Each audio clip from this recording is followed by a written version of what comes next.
Hi, I'm Brad from Brad's Vintage Collection. First of all, I want to talk about the hat. It's the Illini Cub combo hat that they gave to Illinois fans at Wrigley Field one time. And Illinois took care of business against Western Illinois, which was expected, but they won handily, which is necessary if they're going to creep into the playoffs, which is something I never imagined saying about Illinois football. But preseason, they're ranked number 12, and I think they've got a chance this year. A lot of returning starters. And then the Cubs also won tonight, so I'm wearing the combo hat. In this video, it's an idea Theo gave me, and he said, Brad, you've got a lot of cards in your collection that you've talked about, but what are your projects? What are you collecting? And what can we expect to see? So in this video, I'm just kind of talking about the projects I'm working on, and I'm going to show two cards from each project. And if there's something that you want to see, a certain project you want to see, or a certain year you want to see, please put it in the comments. I've got a lot of cards, and I've been collecting a long time, so just starting a channel, there's a lot to show, and I don't know, I don't want to show too much or too little, and I don't want to show things that the people don't care about. So with that, I'll start talking about my projects. My first project is the 1948 to 1955 Bowman Hall of Famer run, and there's 205 cards in the run. I have 97 so far, but that's 47%, but I'm way further away than 50%, 53% needed would indicate. I don't have the Mantle rookie, I don't have the Mays rookie, I don't have the Barrow rookie, don't have the Page rookie. So there's just so many of the big cards that I don't have yet. But I've been slowly but surely working on it, and it's one of the projects that I started later than most of the other ones that I'm collecting. So I'm proud of where I've come so far. So the two cards I'm going to show, I just picked two from 1952 Bowman, and this one is my Stan Musial. I think this is Musial's best looking card. A lot of people would argue that the Red Heart is, but I actually like this one a little bit better. And I'm really proud to own this one. I found this one at the National, not this National in Chicago, but 3 years ago, the previous National in Chicago, and couldn't be more excited to have bought it. And it's one where when I saw it at the table and the price that was on it, I was willing to pay that, but I negotiated anyway and was able to get it for a little cheaper, even though I thought it was a good price that they originally had on it. Sometimes SGC can really help you out compared to trying to buy PSA. And then the second card from 52 Bowman that I grabbed is the Ashburn. I really like this image of him. I think it's a really great painting, and I like that it wasn't used in any of the other Bowman sets, which is sometimes not the case. My next project is the 1950s Topps Hall of Famers, and there are 302, and I have 182, so it looks like I'm 60% done, but much like the Bowman, there's so many biggies that I don't have. I don't have hardly any 1952 Topps. I only have two, so I barely started that. That was something, as I was collecting, I looked at the prices compared to other things that I could get, and I chose to spend my hobby dollar on cheaper sets, and the 52s have gone up quite a lot, so it probably wasn't the wisest move. I also don't have a lot of 53 Topps. I have a couple of the big ones. I have the Mays, I have the Page, but I have very few 53s. So even though I'm at 60%, the dollar value is not nearly 60% of what there is in 50s Topps. I'd consider it complete if I ever got it without the 52 Mantle, and then I'd probably save and save and save until I could buy that one, even though that would be hard to pay compared to some other cards that I would want. But a lot of work to do on those early sets that are very, very expensive. So I picked 1955 and just picked two of my favorite cards from my 55s. Here's my Jackie. I'm trying to get this so that the ring light doesn't ruin it, and it's not easy to do. The up and down cards I can get pretty well, so you're gonna have to turn your head so you can see Jackie, but love this card. The centering on it is really sharp, and when I found this one, it just took my breath away, and I'm like, well, that's got to be the Jackie I get. So really, really love this card. This one was actually bought from one of the auction houses. And then this was bought from a private collector from a message board a long, long time ago, and this is my Killebrew rookie. So again, was really excited to have this one. I think it's centered well. I think it presents well, and sorry that I can't get a better image. Oh, that might have worked. So you can kind of see it a little bit without the ring light reflecting. So the horizontal cards are giving me a little problem, and unfortunately, I picked 1960 for the 60s tops. So next thing I'm working on is the 1960s tops Hall of Fame run, and so for all the 60s, there's 672 cards. I have 408, so I have 60.7%. This one is probably more true. I'm 40% away of cards, and I'm probably 40% away of value. I have a good mix of the bigger cards and the smaller cards, and a fair amount of the rookies. So I feel like I'm really 60% of the way there on this set. And this is the one I've been working on the longest. So I picked two cards from 1960. Here's the mantle, and really was excited to find and get this card. This, I believe, was my second mantle card of the regular cards. I had some of his All-Stars, but that was the second regular mantle card that I purchased. And then the other one is a Frank Robinson. I just love the uniform and the colors on this card. And 60 is a set I really like because of it being landscape instead of portrait, and I really like the landscape cards. I know a lot of people don't, because when you flip it, the flip goes sideways, but I don't really care about that. Two other things I'm working on. I didn't grab cards. 63 Flair, there's 12 Hall of Famers. I've got six, that's 50%. 60 Leaf, there's 9 Hall of Famers.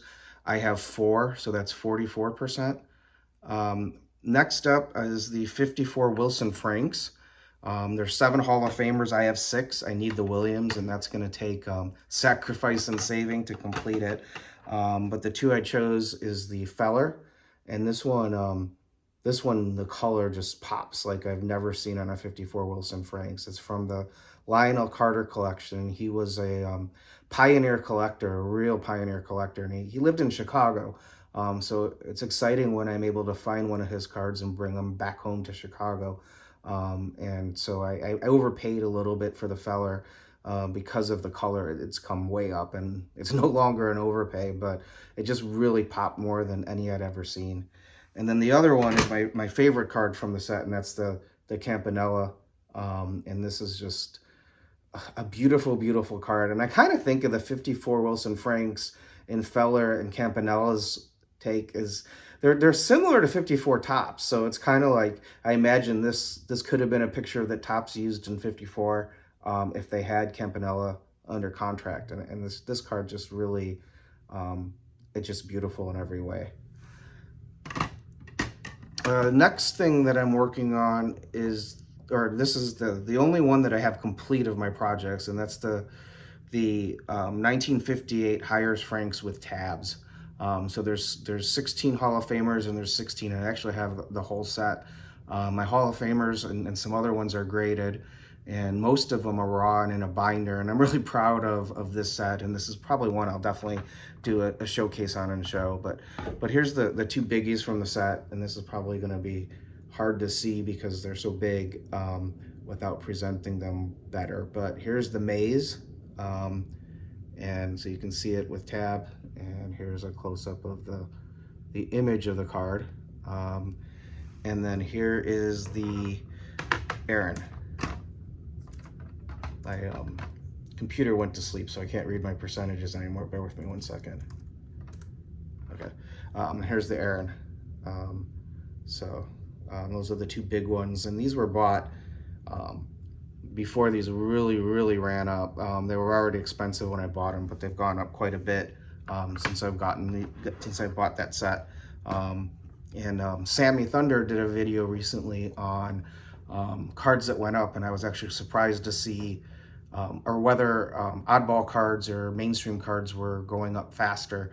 And I was actually surprised to see what the Maze is going for. I don't often look at what the cards I have are worth. I look at the ones I need. So I was surprised to see that it's a lot more expensive than it was when I bought it. Next project is the 64 stand-up. There's 22 Hall of Famers. I'm at 41% complete. So in this one, I'll show Ernie Banks.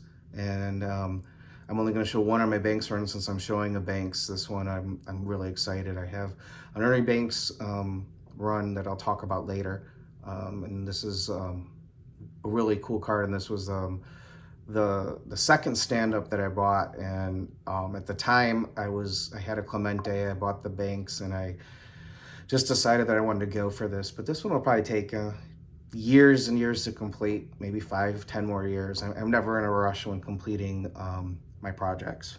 And then here is the maze, and I was lucky enough to get another Lionel Carter collection card. And if you can see the colors, this one I have, as I said, 9 of them, and this is the best looking one. The color on this one is just superior. And Lionel Carter was known for that because he made binders where he put in the little photo corners and then kept his cards in binders. And so the way he stored them, even when he looked through them, they didn't see the light very often. So his cards just had superior color compared to a lot of the old-time collectors who kind of laid them out and had them in the sun and stuff a lot. Next project is a 1965 I can't talk today, O-Pee-Chee Hall of Fame run. And there are 31 Hall of Famers, and I have 14. And so here's the McCovey. And the O-Pee-Chees have kind of a blue back that is much different than the tops. It's kind of paler than the tops, and it's kind of on gray cardstock instead of white cardstock. And then the other one, since Theo gave me the idea for this video, I don't know if he made it to this far in it, but here's my Clemente from that set. And this one is one of my more recent pickups. I found this one on a Fanatics Collect auction, and really loved it. And this is the best shape one I have of the 65 O-Pee-Chee Hall of Famers. Next project I'm working on is the 71 O-Pee-Chee Hall of Fame run. There's 55, I have 20. This one might be a pipe dream. When I started it, they were cheaper. They've gone up quite a bit. Anything outside the first series is just really tough to find. Something another one that'll take me a really long time to even make progress on. So as I see them, I buy them, but I don't see them that often. So here's 2 of the ones that I have. Here's the Ryan. I love the backs on these. This is what made me go for this. These yellow backs are just so gorgeous. The first one that I had was Banks for my Banks run, and then once I bought that one, I'm like, I just love these so much. I'm gonna try to get more. And then at some point, I got to over 10 of them, and I decided I'm gonna try to go for the whole run. And then this is the Yastrzemski, which is one of it's a higher number card, and so this one's really tough to find. So I was really lucky to find a collector who was selling his 71 O-Pee-Chees, and from him I was able to buy the Banks, the Yastrzemski, and the Gibson, all from him at the same time. And another one I didn't pull cards is the 77 O-Pee-Chee set. There's 33 in the set. I have 23, so I'm 70% of the way done on that one.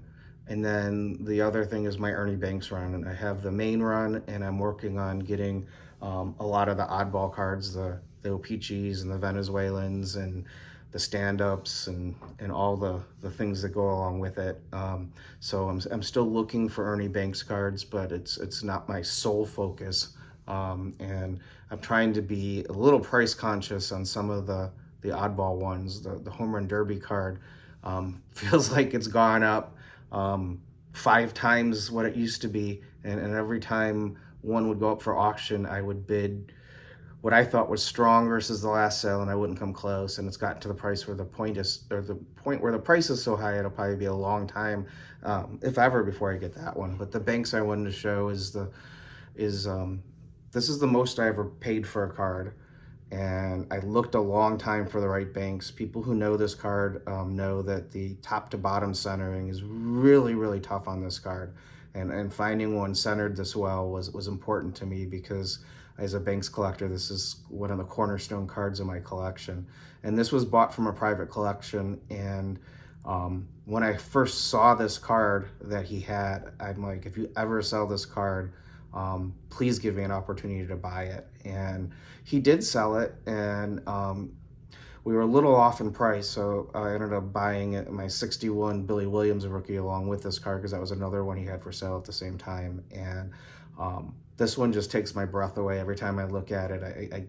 As a kid, this was probably the ultimate dream card, having a Banks rookie, and to be able to get one that looks this nice is something beyond my collecting wildest dreams. I think this is the perfect one to end on, and I'm super, super proud of this card. I'm proud of all my cards, and I'm excited to have every single card.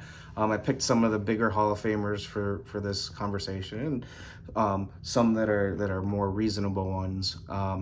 But I just kind of wanted to show a couple cards from each of my projects. So as I work on this channel, there's going to be a lot of videos where I kind of show what I'm working on, show my progress as I complete years in my Topps and Bowman search, trying to complete all the Hall of Famers. I will probably show my collection of those. I've already shown the 56 that I completed, and I recorded a video with the 55 Bowman. I don't know if I'll do this one first, post this one first, or post that one first, but that'll be posting this week if it wasn't posted before this one. So if you're watching to this point, I really appreciate it. I know this was a long-winded video. Hopefully the cards made it worth going through, but if you're interested in knowing kind of what types of things you're going to see on this channel, those are the types of cards that I'll be showing off as I show off my collection and talk about my collecting journey and why I chose and purchased the cards that I did. So thank you for watching, and remember, if you're not excited to add it to your collection, you bought the wrong card.